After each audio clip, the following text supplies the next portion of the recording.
Every day we put on a mask to fit in, to be accepted, to not ruffle any feathers. But at what cost? I think it's time we take it off. Hi. In this video, I'm going to talk about the different masks that we put on, the different ways that we pretend, and how that is preventing us from being our best selves, from attaining and obtaining the greatness that lies within each and every one of us. By the end of this video, you will know exactly what to expect as you learn how to be your authentic self, all the challenges that you are likely to come across, and how to overcome them. But if you don't know who I am, my name is Limo, and this is Thrive, where we cultivate our minds because as farmers of our thoughts, we create our lives. If you're new here, I invite you to subscribe because every week I share different insights which are aimed to help you thrive in your life. Now, it's very important for me to mention that I am not a mental health professional and I am not a psychologist. The things that I talk about here are not a treatment plan, nor are they medical advice. In the last video, I spoke about how to learn yourself, how to get to know yourself. I mentioned that by doing things that are satisfying, meaningful, actionable, rejuvenating, and timely, you will get into a process whereby you get to know yourself and learn yourself better. And I also mentioned in there that one thing you're going to realize is that there are certain things that you don't like about yourself. And in this video, I want to talk about what do you do when you start to identify those things. There are areas in your life where you are pretending. There are areas in your life where you have a mask on to satisfy certain expectations that have been placed on you, to alleviate some pressures that have been placed on you as well. And these pressures could come from family, but they can also come in our age from social media, right? So in this video, I'm going to be talking about that. I'm going to be talking about how you navigate life in such a way that you begin to learn how to be yourself in an authentic way. But the first thing you're going to have to do is identify the areas in your life where you're not being authentic, the areas in your life where you have a mask on. So how do you identify these areas in your life where you're wearing a mask on a day-to-day basis? And there are three things that I'm going to recommend for this. The first is going to be something that I mentioned in last week's video. By the way, if you want to see that video, it's pinned here. Or is it there? I think it's here. But in that video, I spoke about the importance of journaling. So I want to follow up on that and speak about journaling. There are many different prompts that you can use when journaling, and some of them on the screen right now, as you can see. And these prompts are meant to help you begin to get into the process of journaling if journaling is not really your thing. But even if you are a seasoned journalist, but even if you are seasoned in journaling, these prompts will help you to begin to journal in such a way that you will begin to discover these areas in your life where you are blocking yourself in one way, shape, or form. But another one that I mentioned last week is the 3 pages, which is actually called morning pages. And it comes from the book, The Artist's Way, which is a great book that I highly recommend. Now, with the morning pages exercise, what you do is you take your journal and in the morning, you write 3 pages, just whatever comes to your mind, without thinking, without trying to be intentional in any way about it. You just write and brain dump. It's literally a brain dump. And you shouldn't even read back in your journal for like 6 to 12 weeks. Don't read back in your journal in what you've written. Just allow yourself to get into the habit of every morning dumping your thoughts onto a page. And I promise you, you will see some incredible results from this. And even if you're a skeptic, just give this a try. So that's the first tool. The second one I want to recommend is called the 5 whys. This is where you ask yourself, you identify something in your life that you do not like, something in your life that maybe it's a behavior or a habit that you don't like, and you ask yourself why 5 times. So I'll give an example. I used to smoke weed a lot. I used to smoke weed every day. Smoke weed every day, a number of times a day.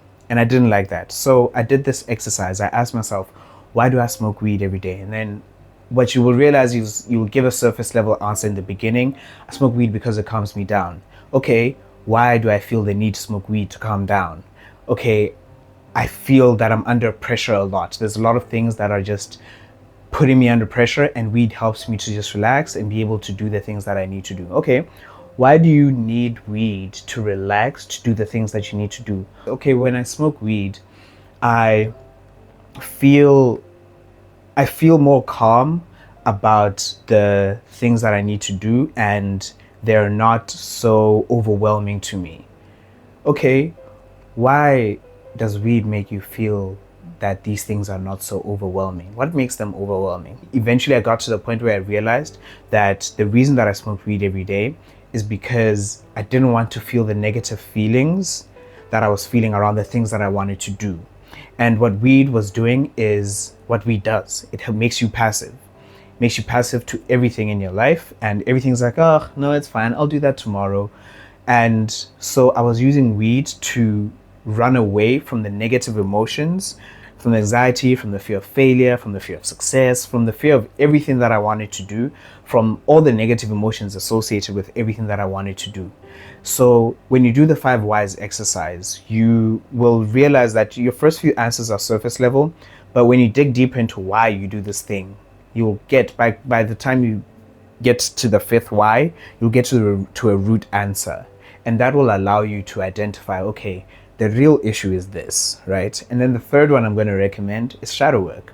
The 5 whys can feed into shadow work and can help you do shadow work. But with shadow work, what it is you look at your life, you look at certain behaviors, certain traits that you don't like about yourself, certain responses that you have in certain situations, and you really explore why. And what's important with shadow work is you do this with things, even the things that you are shy, like that you shy away from, the things that you're ashamed of, the things that you hide away from, the things that you hide even from yourself, the things that you deny even about yourself.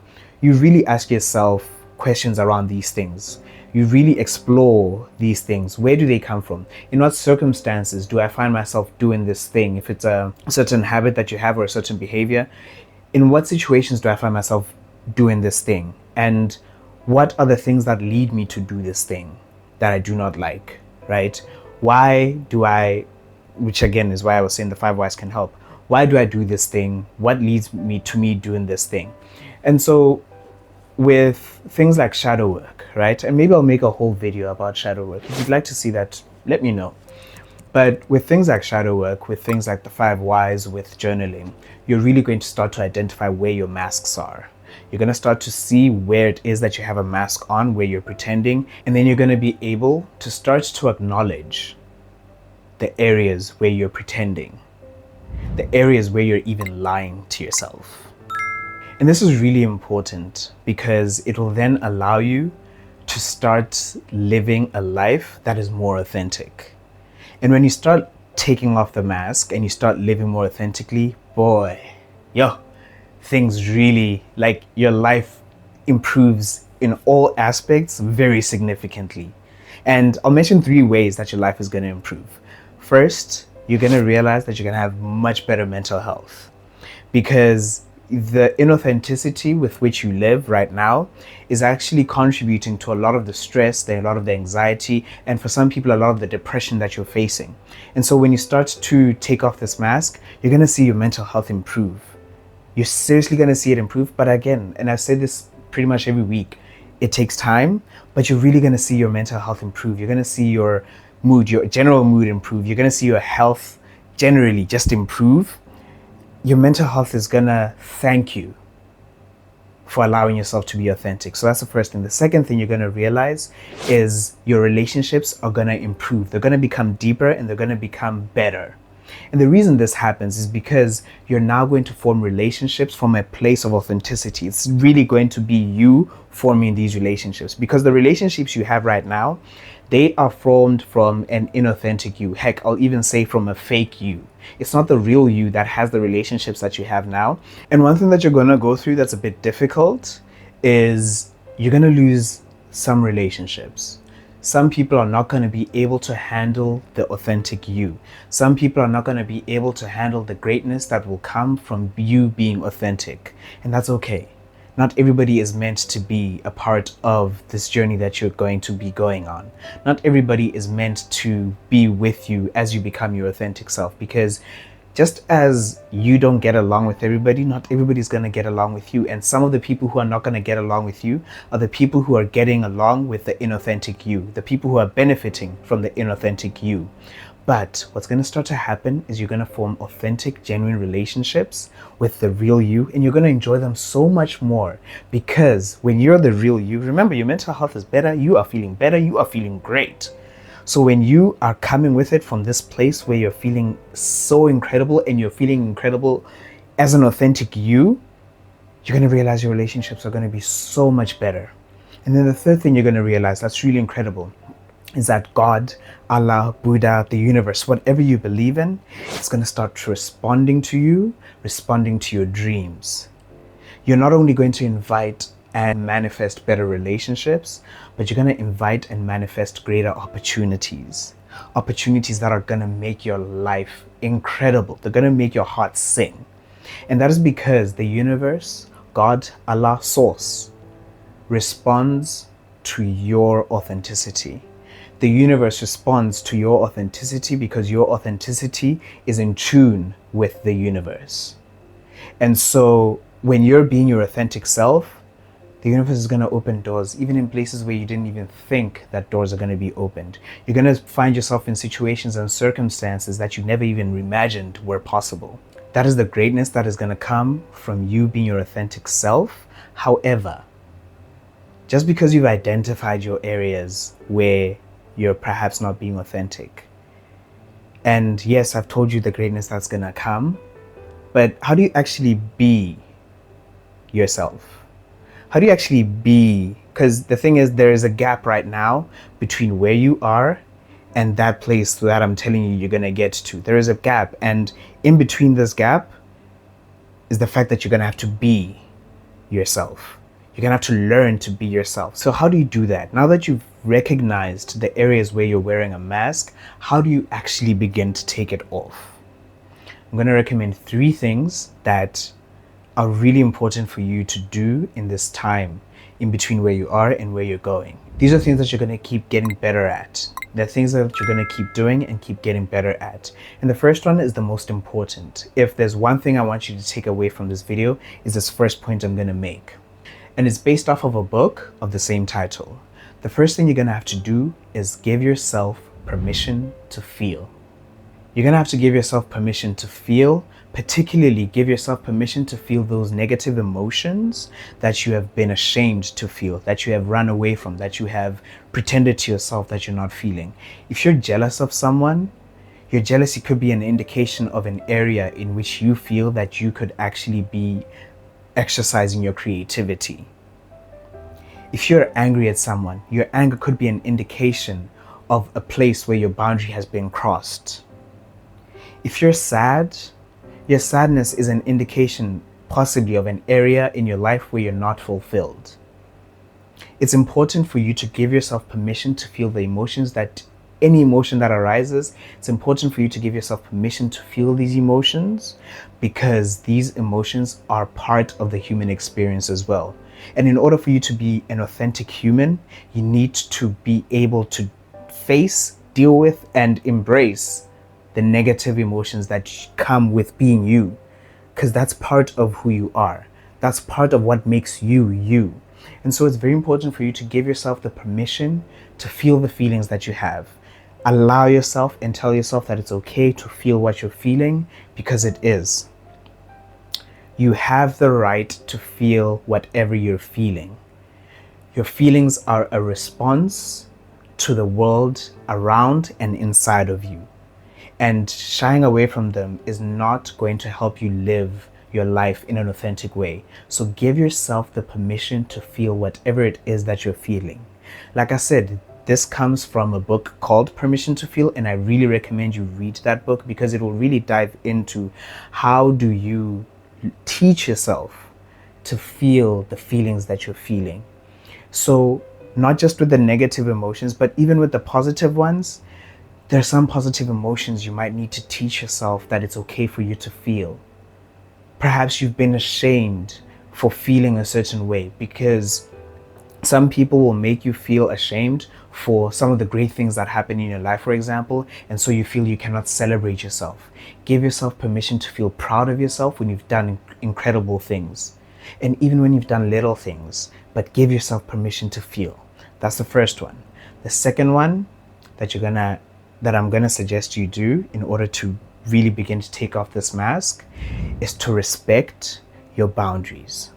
Respect the boundaries that you will discover about yourself, because you're going to realize that there are certain boundaries that you do not want crossed, and you're going to have to start to put those boundaries set them as boundaries. And what I mean by this is you're going to have to learn to say no to certain things, but you're also going to have to learn to say yes to certain things.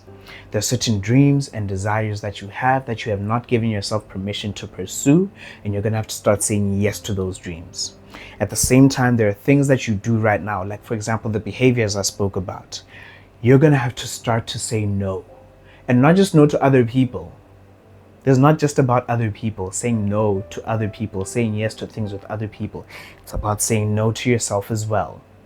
You're going to have to learn to tell yourself no. No, Lima, we're not going to do that. We're not doing that. But if you haven't been setting your boundaries, what you're going to find initially is that they're going to continue to be crossed quite often. But as you learn and as you grow, you're going to become more capable of stomping your foot down and making it a firm decision that this boundary shall not be crossed. And it is in that boundary setting that you're going to find that you're going to lose people. Because a lot of people are currently used to crossing certain boundaries, which if you start setting, they're going to start to not like this new you. Or you've changed. Yeah, you have. Thank God you've changed. It's about time you change. It's about time you do number 3, which is honor your dreams.